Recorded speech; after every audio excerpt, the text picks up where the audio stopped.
But it is clear to me, based once again on an examination of his record and his testimony, that Mr. Casaby is not qualified to be a federal judge because of his partiality.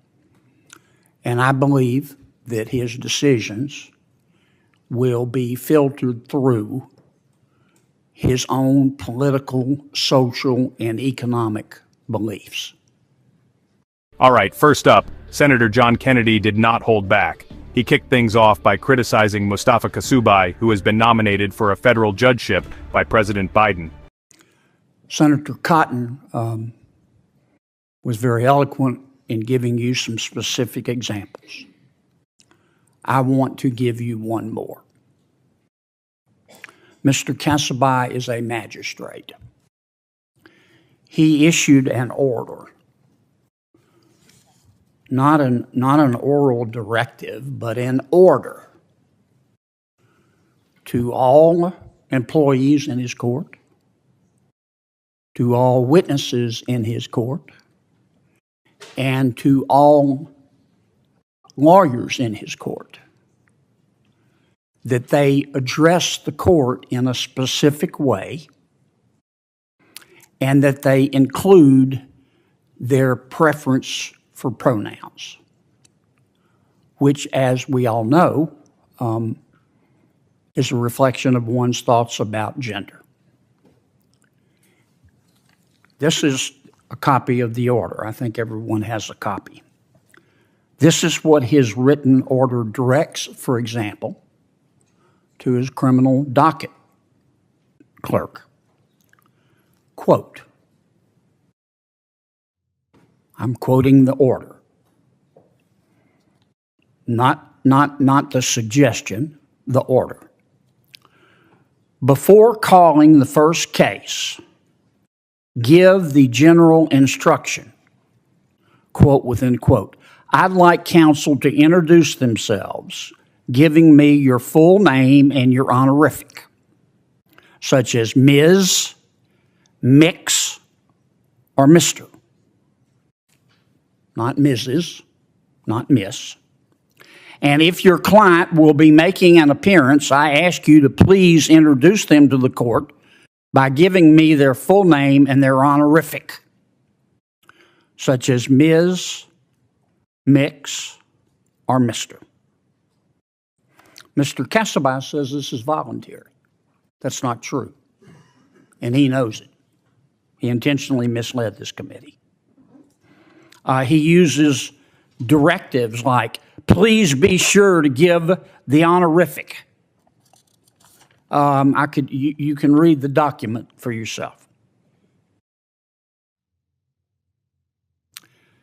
I would feel the same way if Mr. Casaby directed everyone in his court, and frankly, I could see him doing it, to stand up and give me your name and tell me about your race.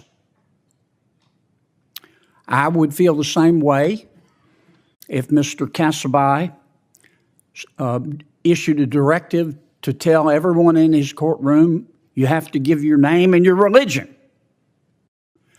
And you have to give me your feelings about Israel. And you have to give me your details about your ethnicity. And you have to give me details about your sexuality.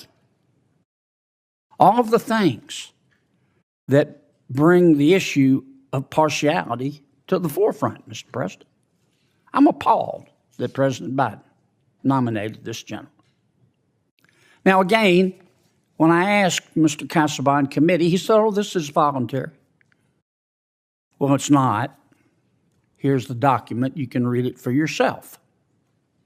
And if he's confirmed, there will probably be more directives about how litigants and their lawyers and his court personnel have to address the court. But imagine, let's assume it is voluntary. Imagine you're a litigant whose property or liberty is at stake. And the man in front of you who is going to decide your fate tells you that he wants you to give your personal pronouns. And you don't want to do that. You'd rather not participate in that. You don't mind if others do it, but you personally don't want to do it. You've got to make a decision. Do I stick with my beliefs, or do I try to curry favor with this judge who's going to decide my freedom or make a decision about my freedom or my property? That is the classic definition of bias.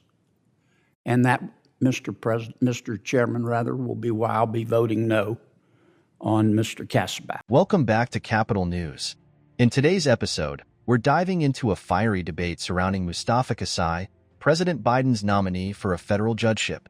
Senator John Kennedy and others have raised serious concerns about Kasai's impartiality, using his directives in court as key evidence. Let's unpack what happened, what it means, and why it's causing such a stir.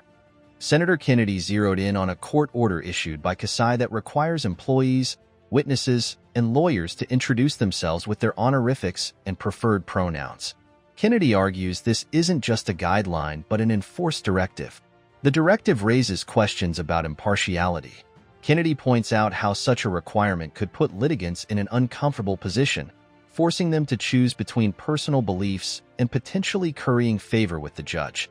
Kennedy suggests this kind of directive goes beyond judicial neutrality, making personal beliefs a courtroom issue. The concern? That it sets a precedent for judges to impose their social or political ideologies on court proceedings. Imagine being in court with your liberty or property at stake and being asked to disclose personal information you'd prefer to keep private. This concern resonated with many, fueling the debate about judicial overreach and bias. Supporters of Kasai argue this directive promotes inclusivity and respect in the courtroom. Critics, however, see it as an unnecessary imposition, calling into question Kasai's ability to remain impartial. So, what do you think? Should judges be allowed to implement directives like these, or does it cross the line into personal bias?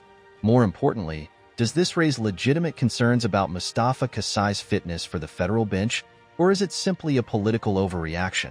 Drop your thoughts in the comments. Let's talk about it. If you found this breakdown insightful, make sure to like this video, subscribe to the channel, and hit the bell icon so you never miss an update. Thanks for tuning in, and I'll catch you in the next video.